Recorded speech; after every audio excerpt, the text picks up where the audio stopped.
प्रकार पहिला, इथे एका बाउलमध्ये 1 वाटी वरई घेतली आहे.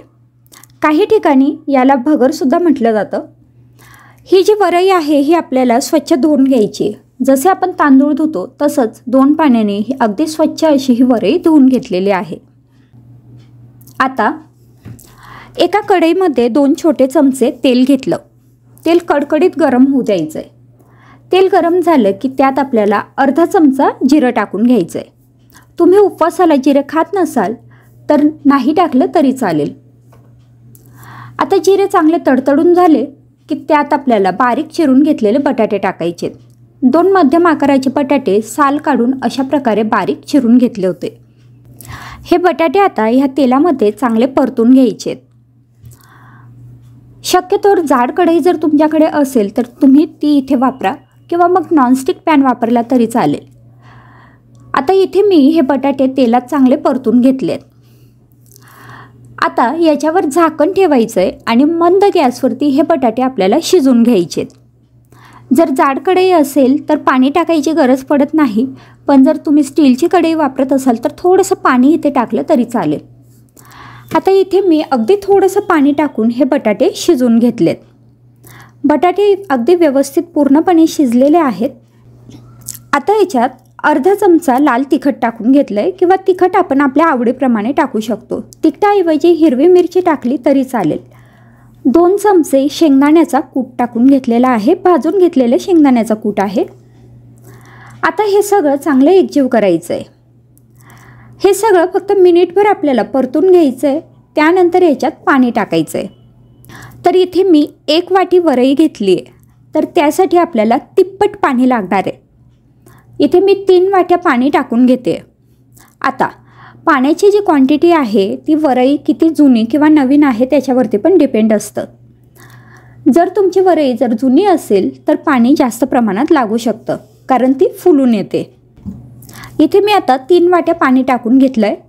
जर तुम्ही ही वरई बनवल्यानंतर लगेचच खाणार असाल तर एवढं पाणीसुद्धा पुरेसं होतं. पण जर तुम्ही ही थोड्या वेळाने किंवा डब्यासाठी बनवत असाल तर पाण्याची क्वांटिटी थोडीशी तुम्ही वाढवायची आहे, कारण थंड झाल्यानंतर ही जी वरई आहे ही अजून थोडीशी कोरडी होते.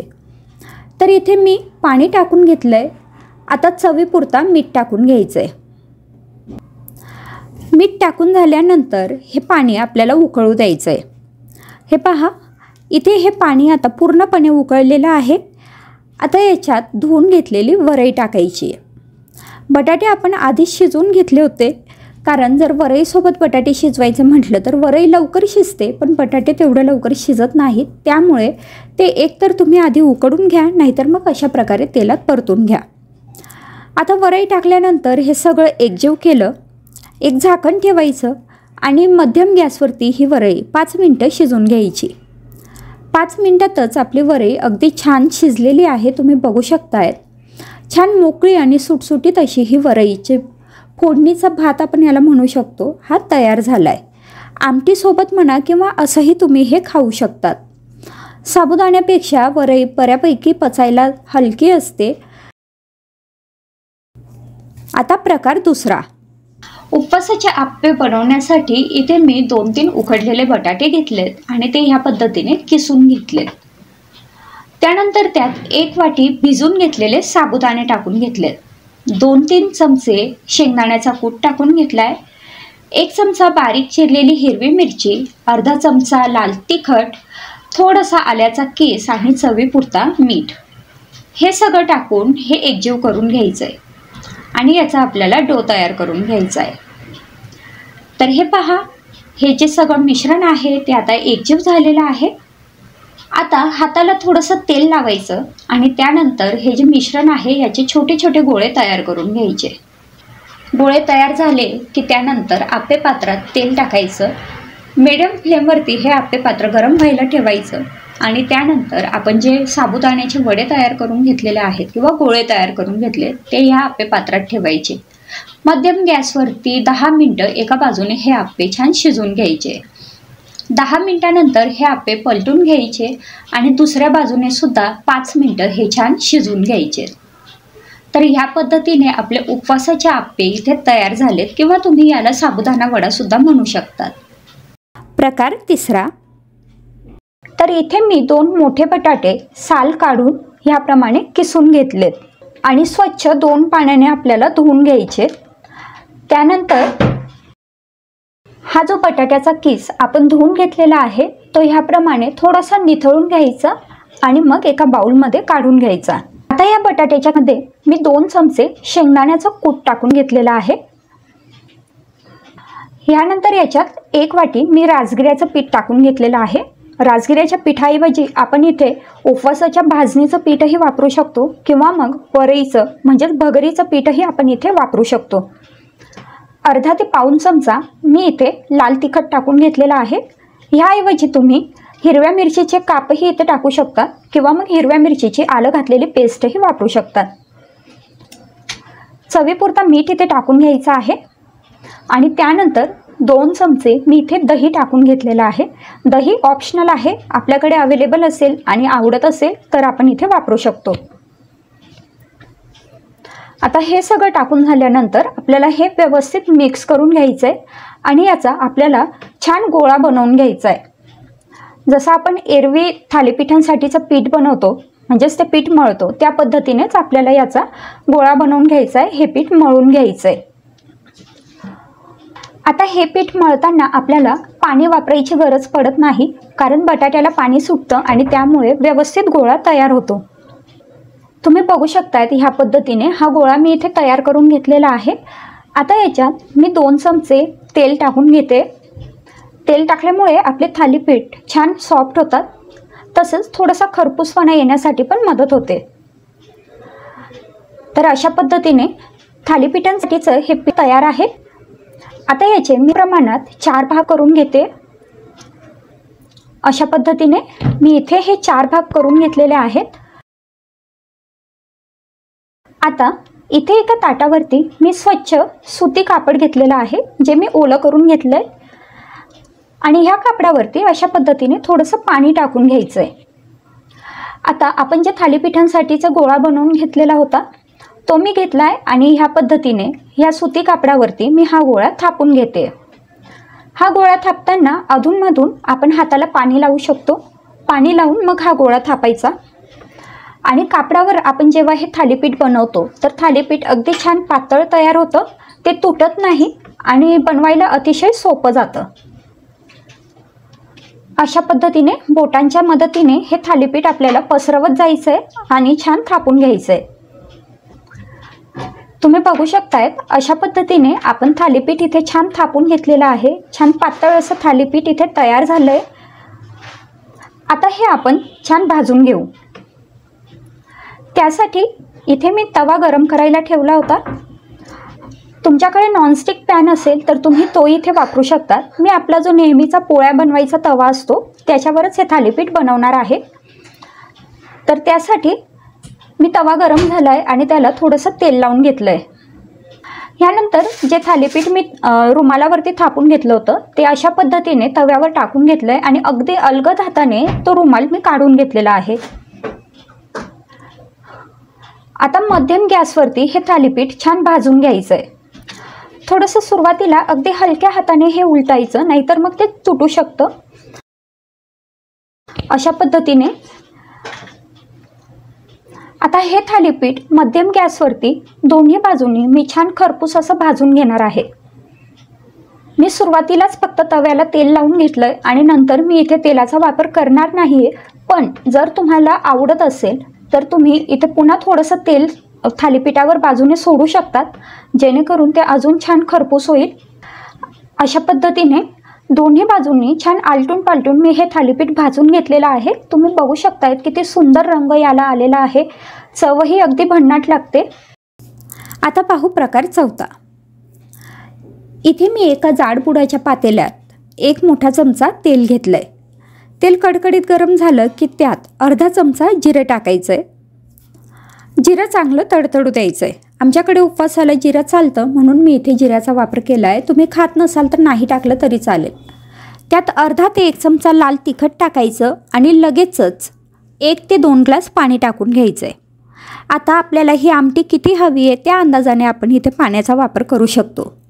मी इथे साधारण 2 ते 2.5 ग्लास पाणी टाकून घेतलं आहे. 4 लोकांना पुरेल एवढी ही आमटी आहे. यात चवीपुरता मीठ टाकायचं आहे. मीठ टाकल्यानंतर हे चांगलं एकजीव करून घ्यायचं आहे आणि ह्या आमटीला एक उकळी येऊ द्यायची आहे. हे पहा, तुम्ही बघू शकतायत आता इथे आमटीला एक उकळी आलेली आहे. आता आमटी चांगली उकळली की याच्यात आपल्याला शेंगदाण्याचा कूट टाकून घ्यायचा आहे. इथे मी साधारण अर्धी वाटी शेंगदाण्याचा कूट टाकून घेतला आहे. त्यासोबतच आपल्याला याच्यात गूळ टाकून घ्यायचा आहे. तर अर्धी वाटी भरेल एवढं गुळाची पावडर मी इथे टाकून घेतलेली आहे, किंवा तुम्ही गूळ किसून टाकला तरीसुद्धा चालेल. त्यासोबतच आपल्याला याच्यात आमसूल किंवा चिंच टाकून घ्यायची आहे. तर मी इथे 4-5 आमसूल टाकून घेतलेले आहेत. आता ही जी आमटी आहे ही आपल्याला साधारण 5 ते 6 मिनटं चांगली उकळू द्यायची आहे. मध्यम गॅसवरती उकळायची म्हणजे आमटीला तवंग छान येईल. तर हे पहा, तुम्ही बघू शकतायत 5-7 मिनटं मी ही आमटी मध्यम गॅसवरती छान उकळून घेतली आहे. आता आमटी टेस्ट करून पाहायची, जर काही कमी जास्त असेल तर ते ॲड करायचं आहे. अशा प्रकारे उपवासाची आमटी इथे तयार झाली. प्रकार 5वा. इथे एका कढईमध्ये 1 वाटी राजगिऱ्याचं पीठ घेतलं आणि त्यात 2 ते 3 चमचे साजूक तूप टाकून घेतलं आहे. हे जे राजगिऱ्याचं पीठ आहे हे आपल्याला मध्यम गॅसवरती 3-4 मिनटं छान भाजून घ्यायचं आहे, किंवा मग ह्याचा रंग बदलेल आणि छान सुगंध यायला लागेल इथपर्यंत भाजून घ्यायचं आहे. तर आता हे जे पीठ आहे हे मी इथे 3-4 मिनटं मध्यम गॅसवरती छान भाजून घेतलं आहे. सतत हलवत हे भाजून घ्यायचं. तुम्ही बघू शकतायत याला आता छान तूपसुद्धा सुटलं आहे आणि याचा रंगसुद्धा बदललेला आहे. आता याच्यात आपल्याला सुक्या खोबऱ्याचा किस टाकून घ्यायचा आहे. तर 2-3 चमचे भरेल एवढा सुक्या खोबऱ्याचा किस मी इथे टाकून घेतला. आता हे पुन्हा 1 मिनिटभर याच्यात परतून घेतलं. त्यानंतर याच्यात शेंगदाण्याचा कूट टाकून घ्यायचा आहे. तर 2-3 चमचे शेंगदाण्याचा कूटसुद्धा मी इथे टाकून घेतला आहे आणि पुन्हा हे थोडंसं परतून घेतलं. आता गॅस बंद करायचा आणि हे जे मिश्रण आहे हे आपल्याला थोडंसं थंड होऊ द्यायचं आहे. आता थंड झालेलं मिश्रण एका बाउलमध्ये काढून घेतलं. त्यात अर्धी वाटी किसून घेतलेला गूळ टाकून घेतला. गुळाची क्वांटिटी आपण कमी जास्त करू शकतो. आता गूळ टाकल्यानंतर गूळ आपल्याला हे सगळं जे मिश्रण आहे यात एकजीव करून घ्यायचं आहे. तर हे पहा, अशा प्रकारे मी हे सगळं गूळ याच्यात एकजीव करून घेतलेला आहे. पण हे मिश्रण थोडं कोरडं वाटतं आहे, त्यामुळे याच्यात मी 2 चमचे तूप अजून टाकून घेतलं आहे. आता तूप टाकल्यानंतर हे छान एकजीव केलं. आता मिश्रणही छान ओलसर झालं आहे. याचे लाडू वळता येईल इतपत आपल्याला हे ओलसर ठेवायचं आहे. तर आता हे पहा, आपलं हे जे लाडूंसाठीचं मिश्रण आहे हे तयार झालं आहे. आता आपल्याला छोटे किंवा मोठे आवडतील तसे याचे लाडू वळून घ्यायचे आहेत. तर हे लाडू एकतर पौष्टिक असतात, दुसरं म्हणजे अगदी पटकन तयार होतात.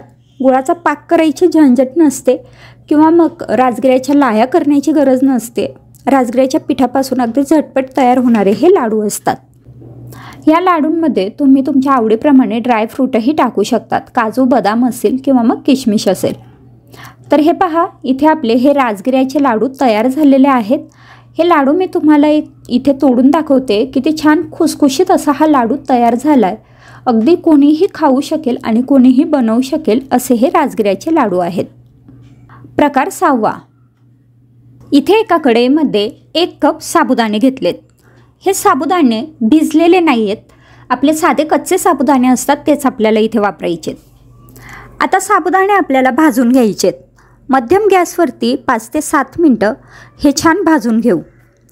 ह्यांचा आकार थोडासा मोठा होईल आणि हे थोडेसे फुलायला लागतील इथपर्यंत आपल्याला भाजून घ्यायचे. तुम्ही बघू शकतायत साबुदाणे भाजून झालेले आहेत. हे बाजूला काढून घेऊ आणि थंड झाल्यानंतर मिक्सरमधनं आपल्याला याची पावडर तयार करून घ्यायची. तर हे पहा, साबुदाण्याची पिठी मी इथे तयार करून घेतलेली आहे. ही थोडीशी जाडसरच असते, खूप जास्त बारीक होत नाही. आता या पिठीमध्ये मी इथे उकडून घेतलेला बटाटा टाकून घेते. तर 1 ते 2 बटाटे आपल्या आवडीप्रमाणे इथे आपण टाकू शकतो. उकडलेले बटाटे टाकायचे आणि हे बटाटे साल काढून किसून घ्यायचे. शक्यतोवर बारीक किसणीने किसायचं म्हणजे अगदी छान किसले जातात. आता 2 बटाटे मी इथे किसून घेतले, त्यानंतर त्यात अर्धा चमचा लाल तिखट, पाव चमचा जिरं टाकून घेतलं आणि चवीपुरता मीठ टाकून घेतलं। जिरं तुम्ही उपवासाला खात नसाल तर नाही टाकलं तरी चालेल। आता हे सगळं चांगलं मळून घ्यायचं आहे। साबुदाण्याची जी पिठे आहे ही या बटाट्यामध्ये छान मिक्स होईल असं हे एकजीव करायचं आणि आपल्याला याचा छान गोळा तयार करून घ्यायचा आहे। तर हे पहा, तुम्ही बघू शकताय इथे आपले साबुदाण्याचा हा गोळा छान तयार झालेला आहे। आता याचे आपल्याला वडे तयार करून घ्यायचे आहेत। तुम्ही याला वडे म्हणू शकता किंवा पुरीसुद्धा म्हणू शकतात। तर हाताला मी थोडंसं तेल लावून घेतलं, त्यानंतर यातला एक छोटा गोळा घेतला। आपल्याला केवढे मोठे किंवा छोटे याचे वडे तयार करायचे त्या आकाराने आपण हा गोळा घेऊ शकतो। तो हातावरती असा गोल करून घ्यायचा आणि थोडासा चपटा करायचा। हातानेच त्याला पुरीचा किंवा वड्याचा आकार तुम्ही देऊ शकतात। हे शक्यतो पातळच असतो, खूप जास्त जाड नसावं। पातळ असल्यामुळे खूप छान तळला जातो आणि तळल्यावरती छान फुगतो सुद्धा। तर अशाच प्रकारे मी हे सगळे वडे किंवा पुरी तयार करून घेते। हे पहा, आपले इथे कच्च्या साबुदाण्याचे हे वडे तयार झालेले आहेत। आता हे वडे आपण तळून घेऊ। तर हे वडे तुम्ही शॅलो फ्रायसुद्धा करू शकतात, पण डीप फ्राय केले तर हे जास्त छान लागतात। तर वडे तळण्यासाठी कढईमध्ये तेल गरम करून घेतलं। तेल कडकडीत गरम झालं की त्यात हा साबुदाण्याचा वडा टाकायचा। गॅसची फ्लेम मध्यम करायची आणि मध्यम गॅसवरती छान खरपूस असा हा वडा तळून घ्यायचा। अगदी झटपट असे हे वडे तयार होतात। नाहीतर मग साबुदाणे भिजवून जर आपण वडे करायचे म्हटले तर त्याला थोडासा वेळ जास्त लागतो, पण कच्च्या साबुदाण्यापासून हे वडे करायलाही सोपे असतात आणि झटपट असे तयार होतात। तर हे पहा, दोन्ही बाजूंनी मी हा वडा छान तळून घेतला आहे आणि तुम्ही बघू शकतायत अगदी छान असा टम्म फुगलेला हा वडा तयार झालेला आहे। प्रकार 7वा, इथे मी मिक्सरच्या भांड्यात 1 वाटी बदाम घेतले। इथे मी कच्चेच बदाम घेतले, तुम्हाला हवे तर तुम्ही हे भाजून घेऊ शकतात किंवा थोडंसं तुपामध्ये हे फ्रायसुद्धा करून घेऊ शकतात। आता हे मी मिक्सरमधनं बारीक पावडर याची करून घेतलेली आहे। तुम्ही बघू शकता बदाम मिक्सरमधनं बारीक करून की त्यात आपल्याला गूळ टाकून घ्यायचा आहे। तर 1 वाटी बदामसाठी मी पाव वाटी गूळ घेतलेला आहे। गुळाची क्वांटिटी तुम्ही तुमच्या आवडीनुसार कमी जास्त करू शकतात। 1 ते 2 चमचे आपल्याला याच्यात साजूक तूप टाकून घ्यायचं आहे। आता गूळ आणि तूप टाकल्यानंतर हे पुन्हा मिक्सरला फिरवून घेतलेलं आहे आणि तुम्ही बघू शकतायत बदामाची अशी ओलसर पावडर इथे आता तयार झालेली आहे। आता हे मी बाजूला काढून घेते। आता आपण जे बदामाची पावडर काढून घेतलेली आहे त्याचे आपल्याला छोटे छोटे लाडू वळून घ्यायचे। बदाम मुळातच थोडेसे गरम असतात, तर त्या अंदाजाने तुम्हाला हवा त्या आकारात लाडू बनवू शकतात। मी इथे थोडे छोटे छोटे लाडू बनवून घेतलेत। तर मग अशा पद्धतीने झटपट तयार होणारे बदामाचे लाडू इथे तयार झालेले आहेत। या लाडूंमध्ये तुम्ही खारीक, खोबरं किंवा अजून इतरही पदार्थ ऍड करू शकतात। आता पाहू प्रकार 8वा। त्यासाठी कढईमध्ये 2 चमचे साजूक तूप घेतलंय। तूप वितळल्यानंतर त्याच्यात आपल्याला 1 वाटी खोबऱ्याचा कीस टाकून घ्यायचा आहे। मी इथे ओल्या नारळाचा कीस घेतलाय, तुम्हाला हवं तर तुम्ही सुक्या खोबऱ्याचा कीस सुद्धा इथे वापरू शकतात। हा खोबऱ्याचा कीस तुपामध्ये आपल्याला 5 मिनिटं परतून घ्यायचा आहे। मंद गॅसवरती 5 मिनिटं खोबऱ्याचा कीस परतून झाल्यानंतर कढईमध्ये मी 2 चमचे खसखस घेतली आहे। आता ही खसखस 3-4 मिनिटं आपल्याला इथे परतून घ्यायची आहे। खसखस परतून झाल्यानंतर हे मिश्रण सगळे एकजीव करायचं आहे। त्यानंतर याच्यात आपल्याला अर्धी वाटी गूळ टाकून घ्यायचा आहे किंवा तुम्ही गूळ तुमच्या आवडीनुसार कमी जास्त करू शकतात। आता मंद गॅसवरतीच हा गूळ आपल्याला इथे वितळू द्यायचा आहे। आता याच्यात आपल्याला काही ड्रायफ्रूट टाकून घ्यायचे। तर इथे मी 2 चमचे किशमिश टाकून घेतलाय, 1 चमचा बदामाचे काप टाकून घेतलेत आणि 1 चमचा काजूचे काप टाकून घेतलेत। तुम्हाला हवे ते ड्रायफ्रूट तुम्ही इथे वापरू शकतात। आता हे सगळे एकजीव करायचं आहे। मंद गॅसवरती गूळ फक्त वितळेल इथपर्यंत आपल्याला हे शिजवून घ्यायचं आहे। तुम्ही बघू शकतायत इथे गूळ आता पूर्णपणे वितळलेला आहे। आता गॅस बंद करायचा आहे। मिश्रण थोडंसं कोमट होऊ द्यायचं आहे। इथे हे मिश्रण थोडं कोमट झालेलं आहे, हे मी एका भांड्यात काढून घेतलंय आणि आता आपल्याला याचे लाडू वळून घ्यायचे। आपल्याला हव्या त्या आकारात छोटे मोठे आपण याचे लाडू वळू शकतो। आता पाहू प्रकार 9वा। एका भांड्यामध्ये मी 2 कप दूध घेतलंय। दूध आपल्याला पूर्णपणे गरम करून घ्यायचं आहे। दूध गरम झाल्यानंतर त्यात मी अर्धी वाटी खारीकचे तुकडे टाकून घेतलेत आणि 1 वाटी खोबऱ्याचा किस टाकून घेतलाय। इथे मी सुकं खोबरं वापरलंय। आता हे खारीक आणि खोबरं या दुधामध्ये आपल्याला पूर्णपणे शिजवून घ्यायचं आहे। एक 5 ते 7 मिनिटं हे दुधामध्ये शिजल्यानंतर याच्यात आपल्याला साखर टाकून घ्यायची। खारीक मुळात गोड असते, त्यामुळे साखरेचं प्रमाण आपण थोडं कमी ठेवलं तरी सुद्धा चालतं। तर इथे मी 2 चमचे साखर टाकून घेतली आहे। साखर टाकल्यानंतर हे सगळं छान एकजीव करायचं आहे आणि पुन्हा हे थोडंसं उकळू द्यायचं आहे। तुम्ही बघू शकतायत हे सगळं आता छान उकळलेलं आहे। आता याच्यात आपल्याला काही ड्रायफ्रूट टाकून घ्यायचे। तर इथे मी काही बदामाचे काप टाकून घेतले। तुम्ही तुमच्या आवडीप्रमाणे याच्यात ड्रायफ्रूट ॲड करू शकतात। आता एक 5 मिनिटं शिजवून घेतल्यानंतर आपले हे खारीक खोबऱ्याचे जे खिरापत आहे किंवा ज्याला आपण हलवा म्हणू शकतो, तुम्हाला हवं ते तुम्ही इथे म्हणू शकता।